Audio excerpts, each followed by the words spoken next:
ఒకవేళ మీ మూడ్ బాగోలేకపోతే పళ్ళ మధ్య ఇలా పెన్సిల్ని పెట్టుకోండి. ఇలా పెట్టుకోవడం వల్ల మీ మూడ్ అనేది ఇంప్రూవ్ అవుతుంది.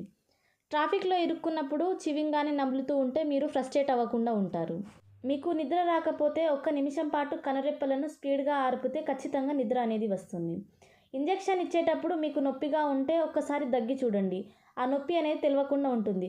కానీ దగ్గేటప్పుడు జాగ్రత్త, కదలకుండా దగ్గాలి. మీకు మత్తుగా ఉన్నప్పుడు ఏదైనా ఒక స్టేబుల్‌గా ఉన్న వస్తువును పట్టుకొని ఉంటే మీకు కళ్ళు తిరగడం ఆగిపోతుంది. టీమ్ అంటే పనిచేసే గ్రూప్ కాదు. గ్రూప్‌లో ఉన్న ప్రతి వ్యక్తిపై నమ్మకం ఉంచడం. ఎక్కువ శాతం మంది ఒంటరిగా ఉండడానికి ఇష్టపడతారు. మరి మీకేమిష్టం? రిలేషన్‌షిప్ మూవీస్ గురించి మాట్లాడుకుంటూ ఉంటే కపుల్స్ చాలా వరకు విడాకులు తీసుకోకుండా ఉంటారు. ప్రేమలో పడిన వ్యక్తికి అసలు నిద్రే రాదంట. కొకైన్ డ్రగ్ తీసుకుంటే ఎంత కిక్కొస్తుందో లవ్‌లో పడిన వారికి కూడా అలాగే ఉంటుందంట. మీ గ్రూప్‌లో కూడా ఇలాంటి వారుంటే వాళ్ళకి షేర్ చేయండి. అలాగే మరిన్ని వీడియోస్ కోసం సబ్స్క్రైబ్ చేసుకోండి. Thank you.